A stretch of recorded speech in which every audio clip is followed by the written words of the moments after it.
Deixe o igrejismo de lado e seja um cristão. Parte 02, dia 26 de novembro de 2024. No qual são intrusos, do qual são dissidentes, pelo qual marcharam mancharam suas reputações entre seus irmãos, não conformes, mas como homens lutando em um mundo perverso contra erros mortais.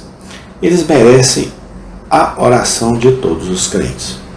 No Books Herald, uma séria queixa é apresentada contra o zeloso vigário de Winslow por um clérigo que usaremos como uma ilustração da disputa entre cristianismo e igrejismo. As alegações nos parecem ser muito justamente trazidas pelo escritor de seu ponto de vista de igrejismo. O vigário é cristão e não tem direito na igreja anglicana. E quando sua sacristia o condena, é simplesmente a voz da igreja com a qual infelizmente se aliou protestando contra a religião de Jesus, que brilha em seu curso de ação. Se um inglês honesto se alista no exército francês em tempo de guerra, ele não deve se perguntar se suas maneiras britânicas são ofensivas para suas conexões gaulesas. Ele não deve se colocar em uma posição tão falsa, mas colocar-se de lado ao qual, por linhagem e lealdade, ele pertence. É curioso notar que os grandes pecados que o vigário de Winslow cometeu contra o cristianismo são precisamente os próprios atos que, sob o cristianismo, são considerados virtudes. Seja bem diante do Senhor dos Exércitos e mal no julgamento dos homens perversos. Em Winslow, diz o clérigo, há um sentimento de igreja muito decidido.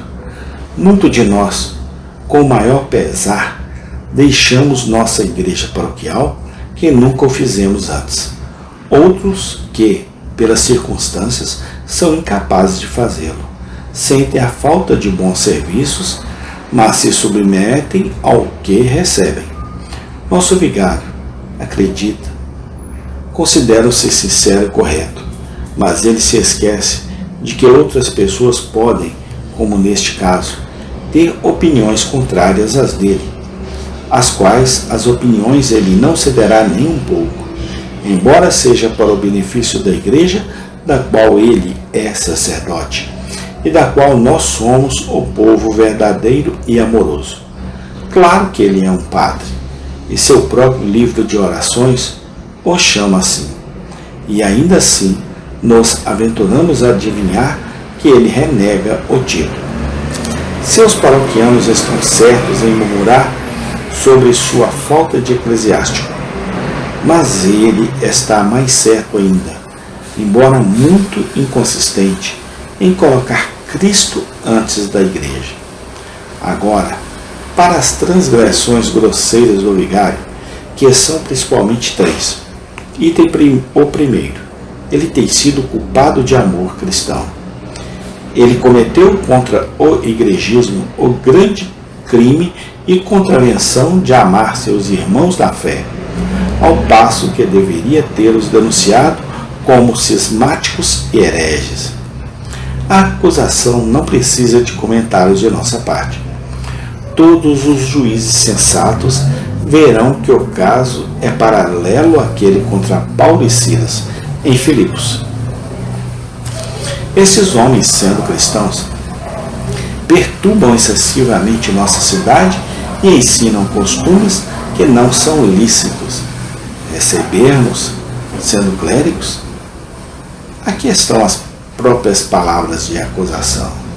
A realização de reuniões de oração, nas quais todas as denominações de cristãos foram convidadas a participar e oferecer orações em ordem alfabética e independentemente da seita e sob a presidência do vigário. Horrível, não é? O fanático amargo. Encantador, não é? discípulo de Jesus. Item segundo, ele justificou, tanto quanto pôde, um ponto fraco em seu ensino e tem estado ansioso para conquistar aqueles que divergem. Ele é acusado de pregar sermões especiais sobre assuntos como o santo batismo e convidar os batistas a comparecer. Quando aquela denominação de cristãos acabava de estabelecer um novo local de culto, o cristianismo não pensa que esses batistas vis valem pólvora e tiros? Pregar para eles é tão ruim quanto Paulo pregar entre os gentios incircuncisos.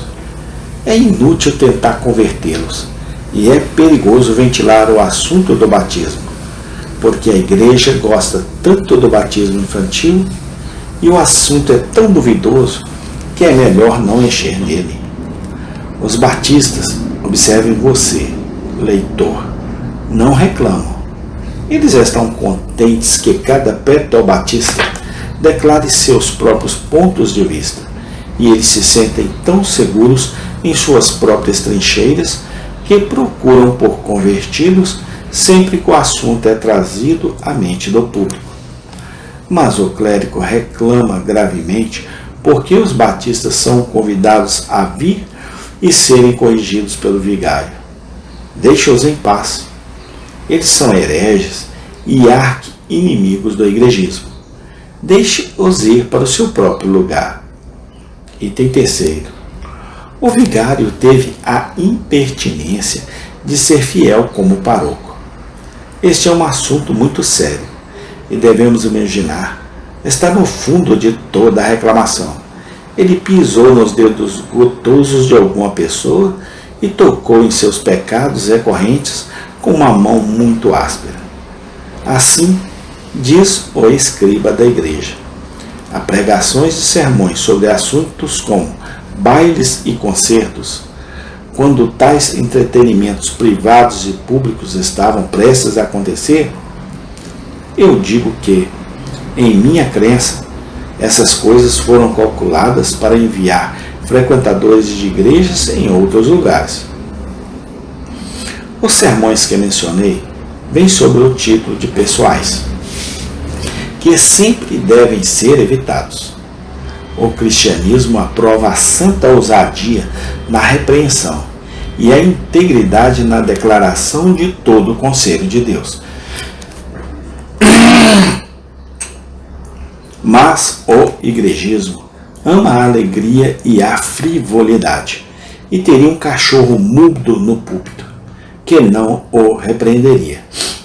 Sempre que o igrejismo governou, a folia e a libertinagem foram ignoradas, desde que os dias santos, sacramentos e padres tenham sido considerados.